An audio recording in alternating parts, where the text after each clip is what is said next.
She's arguably South African women's cricket's most explosive batter, and she's making it big around the world. I'm talking about Lizelle Lee, and she joins us now on Women's Crick Zone. Such a pleasure to sit down and talk to you. Thanks for having me.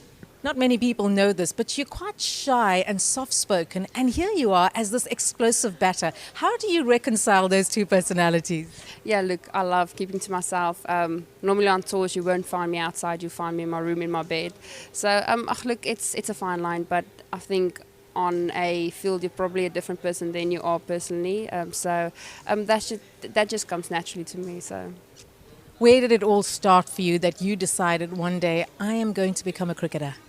I was very young. I started playing with my brother and my dad in the backyard. I think if you have a look at most of the girls' stories, it probably would be the same. So yeah, I probably started at the age of like 7 years old playing outside, and I think that's where the love just grew for me. And then you had opportunities, obviously, if you have a look at the setup that you've come through. But at which stage did you think, I could possibly do this? And did you think that you would get to this level?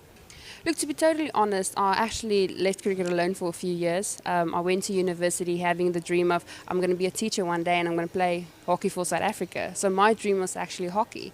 And I think after 2 years at university, I got a call up from the national coach at that time, and he asked me to come to a camp. I went there eventually, didn't make the team, but he asked me to stay in the squad, and I think a year after that I made my debut. So I'm pretty happy of how things turned out for me.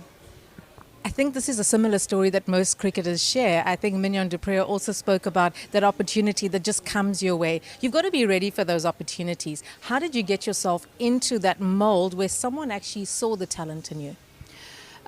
Yeah, look, that's right. I think that was a bit, because I'd never thought I would be able to play cricket for my country. That was never a dream for me, and when I actually got the opportunity, there was so much work for me to be done. I had to lose a lot of weight just to make sure I can get to the fitness levels and all of that. So it was a very tough job for me back then, but I actually had the conversation with Nuane's dad. He was driving me back from Kimberley from that camp, and he said, listen, I'm going to be straight with you. If you lose a few kilograms and you work on a few skills, you'll be at the top one day. And I think a year ago we had the same conversation. He's like, look where we are now. So I think it was just a hard work and dedication that got me where I am today.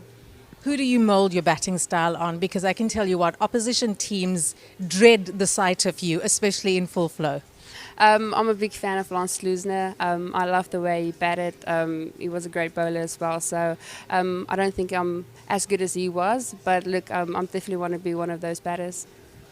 Nobody knows this. Well, I didn't know this until this interview, but you have a very interesting nickname. You have to tell us about it. Yeah, look, the girls call me Dale. Obviously, it's a boy's name. So when I first made the team, we had a camp in Potch, and we were in the nets and everybody was bowling and having, fun. And I asked Hilton, our coach, have you ever seen Dale Steyn up close bowling? And he's like, no. I'm like, look at this. And I just ran in and I bowled the ball. Obviously, it wasn't quite whatever he's bowling, but and since then they just started calling me Dale, so that just stuck. Well, from now on, we think everyone's going to know, because everyone who's watching this video on Women's Crick Zone is going to know. But jokes aside, you're doing so well in the leagues around the world, the KSL, the Women's Big Bash in Australia. What's exciting about those experiences for you? Look, I've learned so much in the KSL and in the WBBL that it only improved my game so much. It's just exciting to play against some of the best players in the world, and you're also playing with some of the youngsters that you would think they would learn more stuff about you, but I think I've learned so much from them as well, all the energy they bring to the team. And so for me it's just a learning curve and how to improve my game, and I've learned so much. Big talk in Australia when you scored that 100 in the Women's Big Bash, one of only 600 scored in that competition. You also scored 100 in the KSL. How do you pace yourself in a T20 game? Because it's the kind of game where not too many people score hundreds.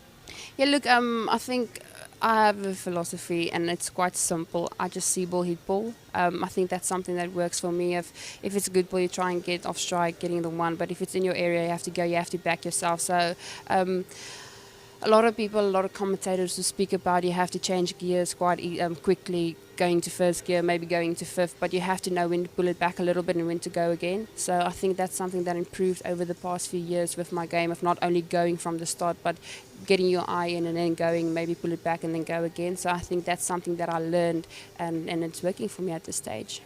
Some fantastic youngsters coming through the setup in South African cricket, and you still have a lot of time in your career. So we're not talking about you leaving, but who are some of the youngsters you look at and say they could one day become explosive batters for South Africa?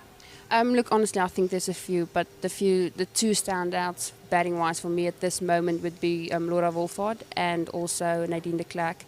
They both are still very, very young, but I think if you have a look at the way they're playing now and where they are now and how far they can go still, I think they'll definitely be two of the most people you can look out for. I chatted to Mignon du Preez recently, and she's hit 30, and she says she's hit her straps. You're 27. You've yet to hit the big days in your career.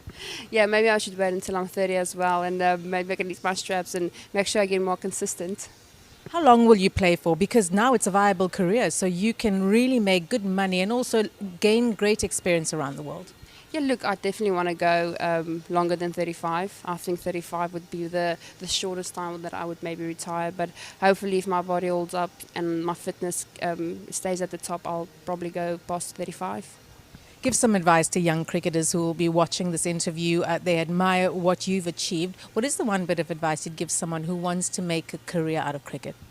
I would say don't have that fear of failure. If you have a dream, follow it.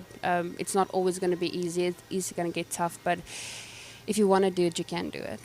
It's such a pleasure watching you bat, and when you're in full flow, I'm just so glad that we're not part of the opposition team. Thank you so much for your time. Thank you for having me.